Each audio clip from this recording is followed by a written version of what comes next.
So I'll hear people say,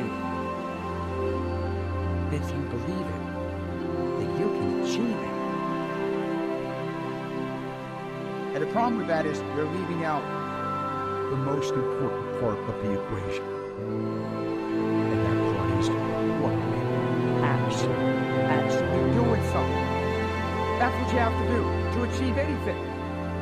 Yeah, you gotta believe it, but you better get the work done. Ideas are worthless unless we act on them. I want you to write on a card what it is you want more than anything else. Make sure it's a single goal and clearly defined. You needn't show it to anyone, but carry it with you so that you can look at it several times a day. Stop thinking about what it is you feel. Don't concern yourself too much with how you're going to achieve your goal. Leave that completely to a power greater than yourself. All you have to do is know where you're going. The answers will come to you of their own accord. We intend to when the idea strikes. We intend to when the emotion is hot. But now if you don't translate that into action fairly soon, now the intent starts to and a month from now it's cold. A year from now, you can't even know. So act. Set up a discipline. Your eyes, the idea is strong. You're powerful. That's the time to set up. As Michelangelo said, if people knew how hard I worked to achieve my mastery, it wouldn't seem so wonderful after all. And that's the thing about getting great. That's the thing about being an artist of such caliber that you're remembered for hundreds of years after your death. It is back-breaking work. It is a blinding amount of effort. And that's the secret. At the end of the day, if you know what you want, it's only a question of whether you're willing to pay the price to get there. So ask yourself, are you willing to pay the price? Listen to me, pound for pound, any agent in the room, pound for pound, motivational speaker, pound for pound, entrepreneur, pound for pound, athlete, pound for pound, weightlifter, pound for pound, whatever you do, I guarantee you, when you do it, nobody can do it like you do it. The problem is you don't hardly do it. You love sleep too much. You love that alcohol too much. You love that substance too much. You love that vice too much. There's something that you love more than yourself, than your dream, than your goal. You've got to get into the flow of action. When you want something out of life, you've got to be willing to go into action. Don't wait around for things to be just right. Don't wait for things to be perfect. Don't wait for the ideal situation. It will never be ideal. Do what you can, where you are with what you have. This is the day.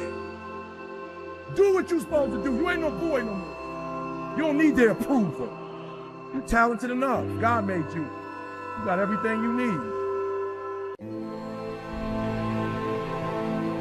I have a very strong belief that everything that comes into your life is supposed to, and every condition of your life is part of the perfection of it, and that there's a blessing in all of it, and that there are no accidents, that it's a perfect, absolutely, totally perfect universe. Everybody that you meet for a reason. Everybody you're sitting next to, you're there for a reason. You can either take advantage of it or not.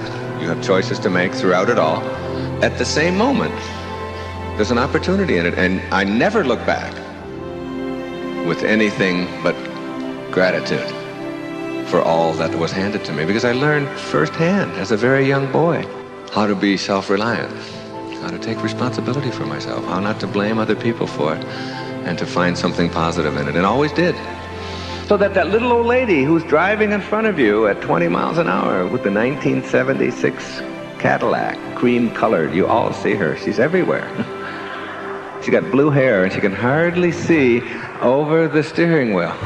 And she signed an oath that she will drive aimlessly around, testing your ability to deal effectively with her. She's like a test. She's like a gift from God to test. And it's like once you stop being mad at her for being who she is and what she's about, when you stop the anger and the bitterness at who she is and understand that she's exactly where she's supposed to be.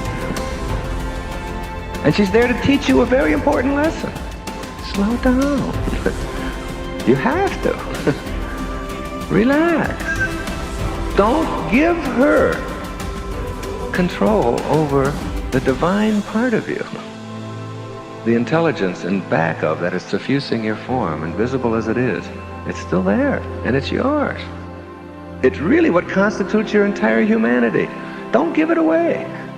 Think of yourself as connected to and a part of it all, rather than someone who is being victimized or slowed down or abused by, or here it happens again. It's all part of the perfection of it all. That's a very nice, enlightening place to get to. It really slows you down. And it doesn't take away your ability to make choices. It takes away your wanting the world to be as you think it should be instead of as it is. That's what defines neurotic. That's what neurotic really means. To be wanting the world to be as you are rather than as it is. And for you to process it exactly the way it is.